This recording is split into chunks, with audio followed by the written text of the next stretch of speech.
Sunday I turned on the generator, it started fine, but the generator run light did not come on.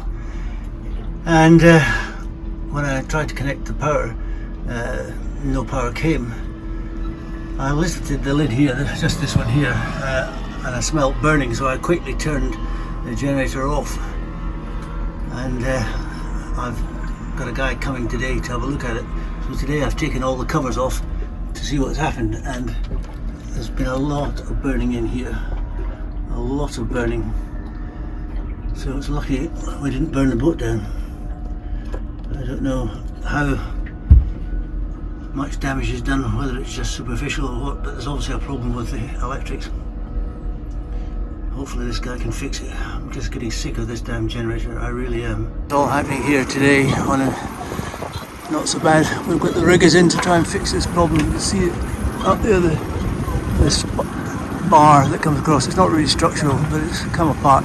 But the rigger has alerted me to some issues with the rigging, and I think we're going to have to replace all the diamonds, which is something of a nuisance and an expense that I wasn't really wanting.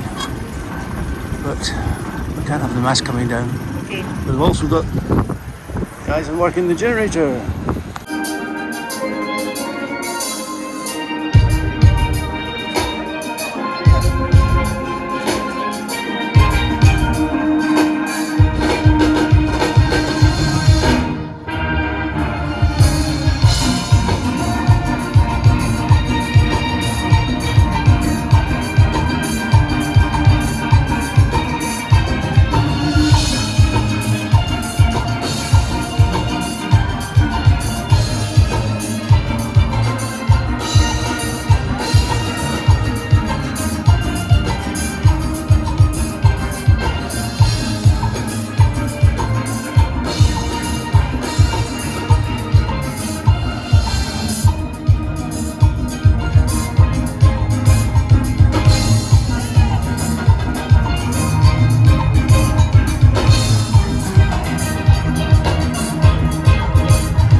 Sandra was horrified to discover that not only were there lots of iguanas around, but that they also climbed trees.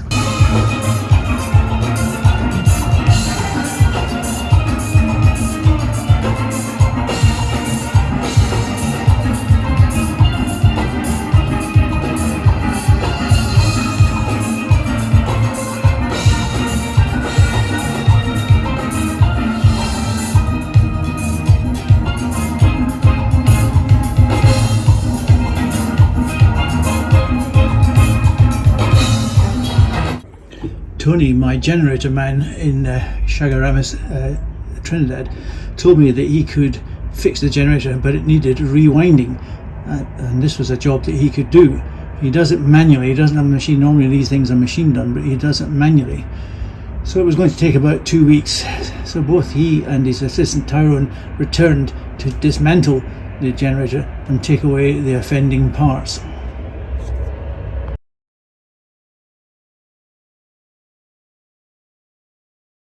Okay, so what I came up with is this seal which I bought from the channel. It's kind of D-shaped, as you can see, and the idea is I'm going to put this on the lid.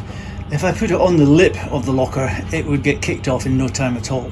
So I decided it had to go on the lid. And I climbed into the locker the other day and I marked out the edge of the lip of the locker, and I'm now going to clean it all up, sand it down a little bit to get a bit of roughness, and then I'm going to tape it up and I'm going to stick this D-shaped seal to the locker lid. This is the locker lid, by the way. Yesterday I took it off, managed to drop it in my finger, it hurt like hell, but I took it off, and today I'm going to hopefully do the whole bit of fitting the seal, and then I can leave it to dry and cure overnight. This is the locker at the front. I purchased some polythene and I made a little tent to make the water run off. Unfortunately, when it was absolutely pouring and really blowing a gale and whatever, my little pole that I thought I had secured nicely fell over and allowed water to pool on the polythene, which eventually dragged the side off here and all the water poured in. So I've been out there and resealed it as best I can. It's obviously a very temporary measure. I hope the weather stays benign. I don't want any more water in there at all with everything opened up the way it is. Guys, so this is where we're at. This was the original line I drew from the inside of the locker. I got inside and I shut the lid on me and drew a line around it as best I could.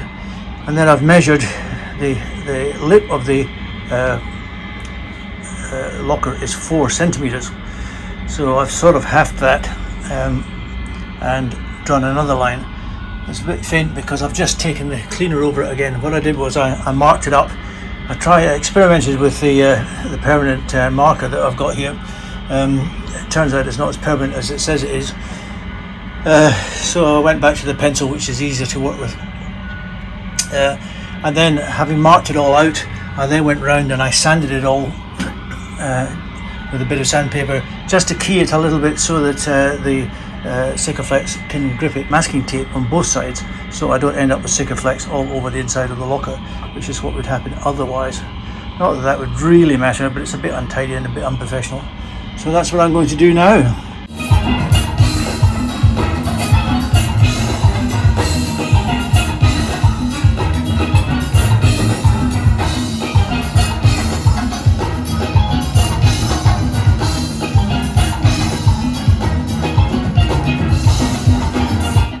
Because the anchor is galvanized steel, the swivel is stainless steel, and the chain is galvanized steel, you get electrolysis action between the different metals, and as a result the end of the chain, the last link of the chain, starts to suffer.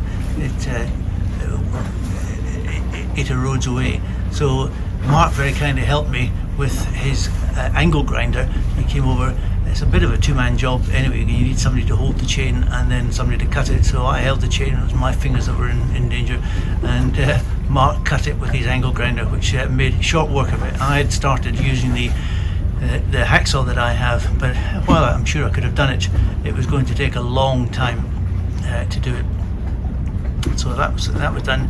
While he was here, I also got him to help me with our hatch.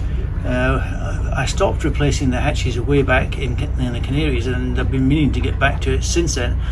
And I got it apart the day before yesterday or something, and then yesterday I got the spacers or the joiners out as well. And then you need to get this seal back onto the perspex. And it looks simple, but it's a fiddly job to get it. You need an extra pair of hands to hold it, because otherwise it just pops back off again. So Mark very kindly helped me with that this morning as well. So great job. Thanks a lot, Mark. Really appreciate it.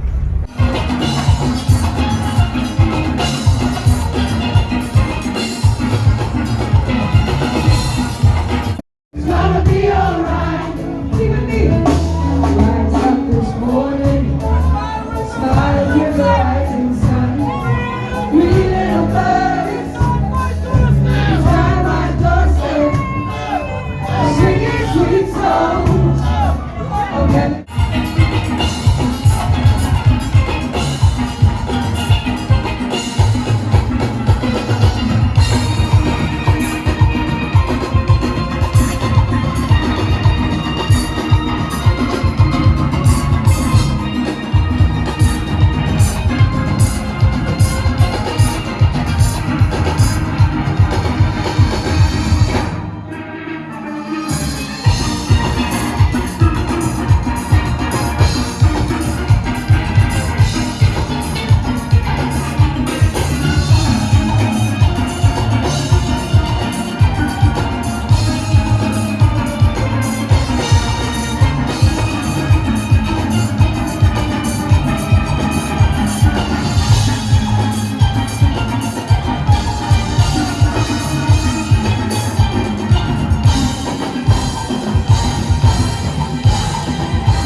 also time to go to the Renegades yard.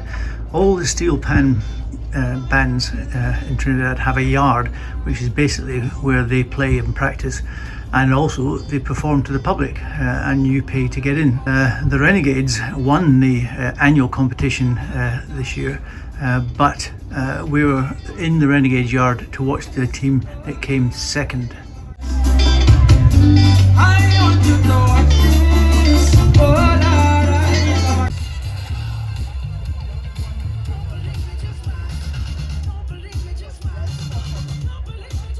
Entertainment, cultural activities, and yes, sweet pan, all brought to you by Renegades team.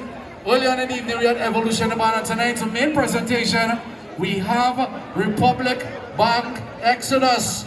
Make some noise for Exodus. Listen, there were, or there's still currently, the second place large band at National Panorama 2023. Make some noise.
Sandra and I produce a new video every 2 weeks, and it's released on a Friday.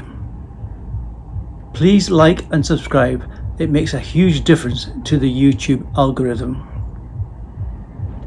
Now, as we come to the middle of Sandra's vacation in South Africa, the state of play is this.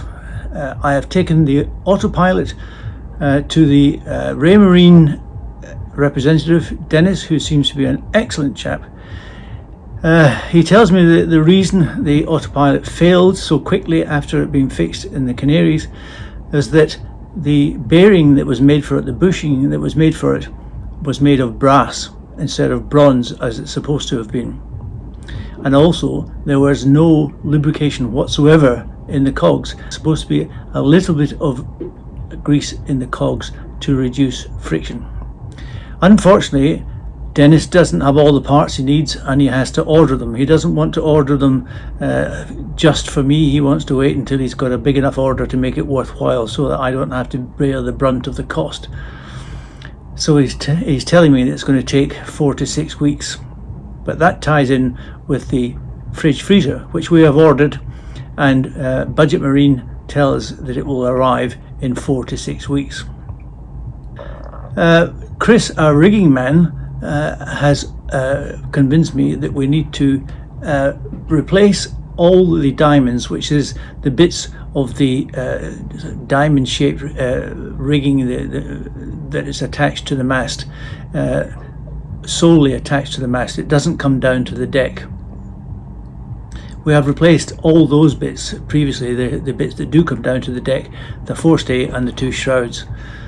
They are both new last year, and it does seem perhaps a good idea to replace the diamonds as well. We've decided that we will replace the diamonds as well, even though the cost is immense. The diamonds are absolutely essential for keeping the mast up. I would have thought it was the shrouds that were essential to keeping the mast up, but apparently it's the diamonds. If they break, the mast will come down. So Chris has had to order some of the parts because he doesn't have them all in his stock. And again, he thinks that will take 3 to 4 weeks. So please join us next week and find out how the progress goes with our repairs. Thank you for watching episode 56. And as I say, please like and subscribe. Bye for now from Not So Bad.